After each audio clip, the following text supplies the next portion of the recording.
Hello，大家好，終於嚟到2025年嘅11月5號，咁係時候咧就拍片做呢個美股大盤2026全年走勢預測啊！咁今年嘅情況係比較特殊啊，因為熟我嘅朋友會知道咧，我係由2024年4月開始咧睇美股2026年係熊市啊！大家可以撳翻資訊卡睇翻我當時嘅分析。咁但係我覺得真係冇完整咁樣交代論據啦，咁所以咧，我覺得咧，我係打算咧拍片，仲要係拍3集咧，同大家係講清楚。同埋點解要講清楚咧？就因為咧，大家都知道啦，有啲人係熊市股神嚟噶嘛，譬如係呢個 Michael Burry 啦，知名嘅大淡友，咁啊成日都出嚟睇跌嘅，最近咧就沽空呢個 PLTR 同埋 Nvidia，啱啱係琴日嘅新聞嚟嘅啫。咁但係咧，本人又唔係成日睇跌嗰啲人嚟嘅喎，即係我2024年係睇單邊升啦，2025年係睇大波升。咁點解係即係2026年係睇跌，仲要係睇類似2022年咁樣係熊市咧？有啲朋友就會話，會唔會係因為係呢個美股嘅 Share PE 直勒市盈率已經係非常之高啦咁樣？咁啊呢啲原因咧，因為坊間已經好多人講啦，咁喺我呢條片入面咧就唔會同大家再重複噶。我呢條片咧係打算分3集，咁就係以市場週期啦，同埋金融占星嚟立論先啦。講咗我點解係睇2026年標普500指數美股大盤係熊市啦，然後再嘗試咧係做一個路線圖式預測。跟住然之後最後咧係會討論就係話咧喺熊市情景之下咧，個人嘅倉位係有啲乜嘢係防風措施㗎。咁如果大家係冇時間係覺得話3集嘅內容太多嘅話，你只需要記住一句就得啦。警惕美股大盤出年係另一個2022年。我重複一次，警惕美股大盤出年係另一個2022年。換言之我係睇美股出年咧會係比今年係更加之難玩嘅。咁我預計咧，即係 S&P 咧年頭同年尾計同2022年一樣啦，會係收跌。咁就most likely出年上半年咧係會有一個月線級別嘅頂部啦。隨後係陷入熊市。我嘅熊市定義咧就唔係高位跌2成，係持續一段時間嘅浪低於浪走勢。有啲朋友咧可能會覺得咧今年 Quarter One 嘅關稅戰高低位跌咗2成啦，仲唔係熊市咁樣啊？對我嚟講係唔算噶，因為今年咧係2月19號跌到4月5、6、7號左右。跌嘅時間咧係太短啦，得個零月，咁個零月嘅熊市，之後即刻破晒頂咁樣喎。咁對我嚟講咧係小股災，唔係熊市。相反啦，你2022年咧1月1號即刻開始跌俾你睇啦，跟住然之後跌到10月，持續10個月咁樣跌，周線圖咧浪低於浪咁樣跌咧，對我嚟講咧先至係即係最典型嘅熊市。我暫時傾向相信2026年嘅走勢咧會係先高後低啦，去到年尾嘅時候咧，應該會有一個唔錯嘅月線買點啊！至於有啲朋友會問，咁點解有熊市啊？可能就係即係大家講咗好多年嘅美國經濟衰退啦。另外咧，我相信有機會咧係由戰爭導致嘅經濟衰退喎。貿易戰都係戰爭嘅一種。巴菲特都話關稅就係戰爭。戰爭呢個論點咧會擺喺第2集金融占星嗰度講噶，會同大家介紹美國嘅戰爭週期。咁呢一集咧，我哋首先即係講咗市場週期先。好啦，馬上進入正題。咁點解出年係會睇到美股大盤咁淡咧？首先我就留意到咧，就係2025年11月去到出年5月，即係2026年嘅5月呢段時間咧，係好多極長線同埋長線嘅週期匯聚啊，係對應咗道仔同埋標仔多個歷史級別大頂。尤其是1至2月同埋5月咧出現嘅次數係非常之多啊。首先彈咗1906年1月出嚟先。如果我哋將1906年1月呢個世紀大頂咧，有條箭嘴射去120年後咧，就係會得出2026年嘅1月，係嘛？120年週期先喎，或者係4個嘅土星週期啦。1906至07年嘅熊市咧係大熊市嚟噶。道指高低位咧係跌咗一半啦，跌足2年啦。如果同二戰後嘅熊市比較咧，係等同1973至74年嘅石油危機啦，或者係2000年到2002年嘅科網萬熊噶。如果有睇過李佛摩股票作手回憶錄嘅朋友咧，應該都會對呢段熊市咧係唔陌生啊。李佛摩就係當時沽空咧係一戰成名啊。去到熊三嘅時候咧，當時即係大富翁摩根咧，即係個頭係求佢叫佢唔好再沽噶。好啦，睇完120年週期之後咧，向前褪40年，咁就有呢個80年週期。1946年呢個緊要嘅，我覺得係點解咧？就係因為如果大家係即係有睇我文章嘅朋友會知道咧，S&P 呢兩年啲轉角時間咧，同1940年代係好似啊，2024年啲轉角時間咧就同1944年好似。跟住然之後咧，去到今年咧2025年咧，唔單止轉角時間咧係跟1945年，連個走勢咧今年都係好跟1945年噶。咁所以咧，即係1946年咧係要高度重視啦。咁啊1946年咧係5月尾係見咗大頂啊！將呢個大頂加翻80年，幻想一個箭嘴指去80年之後咧，就係2026年嘅5月尾。留意喎，即係5月尾呢個係 final top 係最後嗰個頂啦。咁但係佢2月都係出現過一個頂喎。我頭先係咪提過啊？1至2月同埋5月係嘛？2月一個頂，5月一個頂啊！好啦，跟住然之後咧，對應嘅咧就係一段持續3年嘅熊市。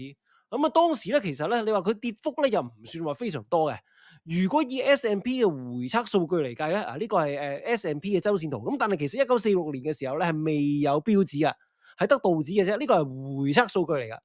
如果用回測數據嚟計咧，標指當時高低位跌咗3成，但係絕大部分嘅跌幅咧係喺1946年嘅5月去到當年嘅11月已經出現咗啦。咁隨後幾年就喺度撚下，撚到去1949年嘅6月中，先至見咗熊市底。咁前後咧係二戰之後有一個持續3年嘅慢熊市。好啦，睇完1946年之後咧，咁我哋睇1966年60年週期啊，或者兩個土星週期啦，或者中國人嘅甲子循環。嗱，呢組係非常之重要啊！我一陣再話俾你知點解。咁咧，我哋幻想咧喺1966年2月上旬呢個大頂咧。咁有個箭嘴指去60年之後咧，就會指咗去2026年嘅2月。咁1966年嘅熊市咧 ，S&P 高低位係跌咗23%啦。咁跌嘅時間咧係8個月，跌咗大半年左右。咁跌到當年嘅10月上旬咧，就係見咗底噶啦。好啦，睇完呢個60年週期之後咧，咁睇個45年週期、90年週期嘅一半啦，或者係土星圍繞太陽行1圈半，1.5個土星週期。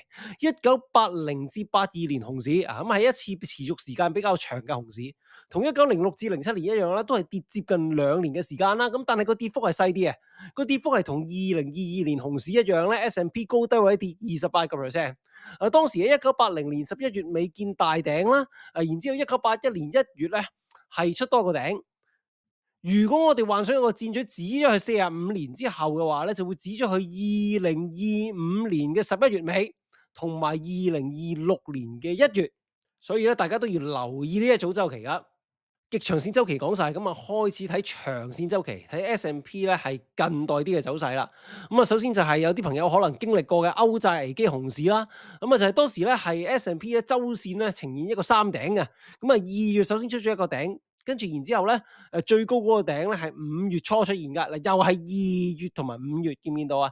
然之後 S&P 就係高低位跌咗2成，跌到2011年嘅10月初，前後跌咗5個月左右嘅啫，唔算一次好長嘅熊市。嗱，咁我哋幻想咧，如果喺2011年5月呢個頂咧，有個箭嘴指去15年之後咧，係咪指咗去2026年嘅5月初啊？係嘛？又係2月同5月係嘛？咁所以咧，大家就要留意下啦。嗱，接住落嚟咧，我哋將時間再拉近啲，咁就 focus S&P 過去10年嘅走勢，有3種週期啦，包括係10年週期啦、7年半週期同埋4年週期。頭先我講咗咁多組嘅歷史時間咧，全部都係對應高點，終於揾到有一組咧係對應低點啦。咁就係2016年2月上旬 S&P 嘅週線右腳。如果將呢個低點咧加翻10年，有個箭嘴指去10年之後咧，就指咗去2026年嘅2月。2016年嘅時候發生咩事咧？咁當時咧 S&P 咧就係調整咗大概8-9個月左右。我嗰陣啱開始玩股票啊，當時好記得，首先係人民幣匯改咧，咁 S&P 8月跌咗一陣先啦，跟住然之後反彈，跟住去到2016年初 A 股熔斷，美股亦都係有再跌，以周線兩隻腳嘅形式係見咗底噶。跟住我哋再講近期少少 ，Donald Trump 嘅第一個任期，中美貿易戰第一 round 啊，2018年都係美股難玩嘅年份啦，周線雙頂。咁我哋 focus 第二個頂喺2018年9月中嘅貿易戰頂部，將呢個頂加翻7年半咧，就係2026年嘅3月中。咁當時喺年尾嘅時候咧，就係即係由9月中跟住然之後一路跌到去聖誕節嘅。咁啊嗰一年嘅 Quarter Four 咧，美股係做得好差㗎。S&P 高低位嘅跌幅咧係接近兩成。至於2015至16年嗰次調整咧，S&P 嘅高低位跌幅係15% 左右。終於講到最後一組嘅長線週期咧，就係4年週期啦。大家應該好熟啦，就係2022年第一個交易日已經見咗頂啊！咁跟住嗰啲 M7 股咧就分幾段咁樣派啊，咁啊中間俄烏戰爭啦，咁啊跌咗第一陣先，跟住然之後彈，跟住再跌另外一陣，去到6月再彈，跟住然之後咧跌到去10月上旬咧係見咗熊市底。S&P 嘅高低位跌幅係28%。如果我哋將2022年1月第一個交易日加翻4年，有個箭嘴射去4年之後咧，就會射咗去2026年嘅1月初。講到呢度咧，大家就會發現咧，原來啊， 2026年初呢個時間咧，係有好多個歷史級別嘅大頂咧，由1906年開始，一直去到2022年咧，由遠到近，由大到細，好似木套娃娃咁咧，都指晒去2026年初。尤其係1至2月同埋5月咧，係見頂高危啊！嗱，呢樣嘢咧，我個人覺得唔係偶然啊。即係譬如你去揾個算命佬同你算命咧，佢會話：誒，施主你下年流年不利。咁你流年不利嘅話，如果淨係流年盤差咧，你可能有30%機會破財。咁而家睇埋你個大運有冇機會破財先。原來你個大運財運本身都差噶啦喎，咁可能咧破財嘅機率提升到6成。咁跟住再睇埋你本命盤啊，你性格容唔容易造成破財先？原來都係容易造成破財嘅，即係本命盤、大運盤同埋流年盤共振嘅話咧，咁 sorry 啦，你出年破財嘅機會咧，可能係高達8成，係非常之高啊！我哋用類似嘅技巧咧，就可以斷到2026年嘅美股咧，係會好難玩㗎。咁但係問題又嚟啦，我哋啱啱講咗咁多組嘅時間週期，究竟邊一組對2026年嘅影響力係最大、重要性係最高咧？嗱，我頭先譬如話講過2016年咁2月有個低點，咁你覺得呢個低點對於出年嘅走勢影響大唔大咧？坦白講，我就覺得咧，影響唔係咁大嘅，即係10年週期其實唔係一組真係咁重要嘅週期，雖然新手好中意用。咁我哋而家就嘗試引入主導週期 （dominant cycle） 嘅概念啦。嘗試揾邊一組 cycle，邊一個年份嘅走勢係對2026年嘅影響力係最大嘅。咁我頭先講過話，1966年係非常之緊要啦。點解咁講咧？其實我哋喺2024年4月嗰條片都講過，就係話咧，美股大盤近年似乎係複製緊1960年代嘅走勢。嗱，我哋馬上睇一睇呢個 S&P 嘅周線圖嚟㗎。咁係1960年代嘅走勢啦。咁啊，1961年尾見頂咧，跟住然之後咧，只有持續大概10個月左右嘅熊市。最低點咧喺大概6、7月左右出咗啦。之後10月嘅時候，古巴導彈危機出咗隻周線右腳，高低位係跌咗29% 左右㗎。好啦，跟住然之後咧，我哋睇過去幾年嘅走勢咧，亦都係二至尾年份係熊市年嚟㗎。2022年1月第一日就見頂啦，跟住然之後反反覆覆咁啊，跌到6月嘅時候咧，的確有個周線級別反彈，不過最低位就喺10月上旬出咗，高低位跌幅係28%，同1962年熊市咧嘅跌幅基本上係一模一樣。跌嘅時間咧，如果係計即係成個浪行晒嘅話咧，亦都係差唔多一模一樣㗎。好啦。跟住然之後咧，3至尾年份單邊升，4至尾年份單邊升。咁我哋見到1963年咧係尾咧係有一波較深嘅調整啦。跟住然之後1964年咧周線圖嚟睇咧有3波小嘅回調㗎。咁跟住然之後，我哋又睇2020年代啦，咁亦都係2023年單邊升啦，2024年咧亦都係單邊升啊。去到2023年嘅下半年咧，7至10月咧係有一波較深嘅調整啦。嗱，個時間咧轉角時間同1963年唔係好一樣噶。喺1963年咧就係10月至11月有一波較深嘅調整，咁但係咧2023年咧就係7至10月咧有一波較深嘅調整。跟住然之後去到2024年咧，同1964年一樣咯，亦都係有3波較為顯著嘅調整啊，包括係4月一陣調整啦，跟住舊年就係8月頭日元拆倉呢一轉啦，同埋 Donald Trump 當選之後年尾咧，即係12月有一波幾個禮拜嘅周線回調啊，咁都係3波周線調整。好啦，3至尾年份單邊升，4至尾年份單邊升，到5至尾年份咧，玩大波升啦！1965年咧係5至6月大波，高低位跌咗大概16、7% 左右啦 S&P， 跟住然之後再破個頂咁樣㗎。而2025年咧係玩關稅戰大波，係 Quarter One 大波嘅，大概係2月中至到4月頭嘅時候大波啦，高低位跌咗2成左右，之後又再破過頂咁樣。咁我哋見到2至尾年份係熊市，3至尾年份、4至尾年份單邊升，5至尾年份係大波升呢個 pattern 咧，同1960年代咧幾乎係一模一樣。嗱咁但係啲轉角時間咧就反而係跟1940年代喎。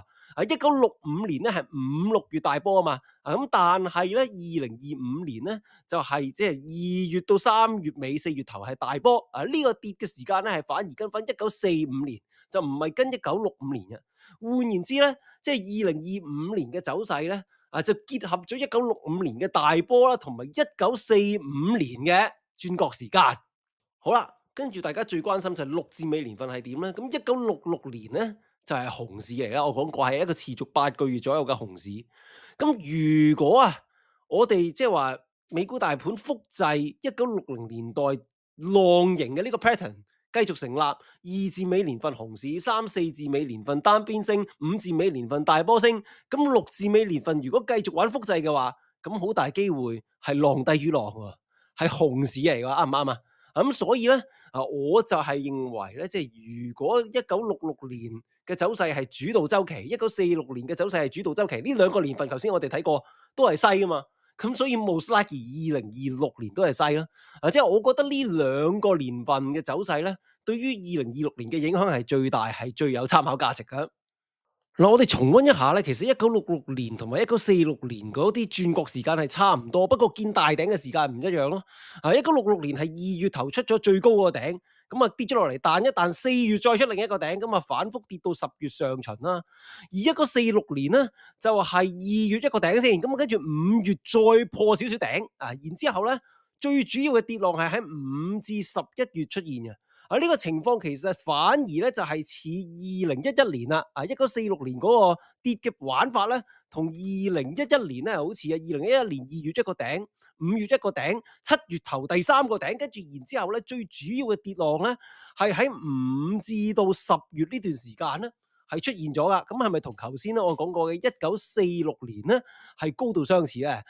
咁所以咧，你話出年究竟係1至2月見頂啊，定係5月先見大頂咧？呢樣嘢唔係咁確定到。我哋整路線圖預測嗰一集再探討呢個問題，或者出年再邊走邊借。終於嚟到呢條片嘅最後一個章節，總統大選週期，本質上係一種4年週期啦。近年好多人都識啦，咁同美股9月魔咒一樣，阿婆都識嘅嘢咧，其實參考價值反而係低咗噶。咁就係咧，根據總統大選週期嘅理論咧，就係話美股大盤喺中期選舉年，出年係一個中期選舉年啦。佢嘅歷史平均回報咧，通常係比較差嘅。最近期嘅例子咧，就包括係2018年同2022年啦。咁我哋頭先都睇過，就係2022年係熊市啦，跟住然之後2018年就 Donald Trump 第一個任期經歷嘅中期選舉年咧，咁就係中美貿易戰第一 round，咁就玩咗個周線雙頂嘅走勢咧，係非常之大波噶。同埋大家要留意啦，我哋頭先提過嘅一堆6至尾年份，包括係1906年啦、1946年同埋1966年啦，都係中期選舉年啦。結合咗10年週期形態同埋係總統大選週期啊，咁呢3個年份都係西。咁但係我要強調一樣嘢咧，並唔係所有6至尾嘅中期選舉年咧都係西噶，包括譬如你話2006年同埋1986年嘅走勢咧係好噶。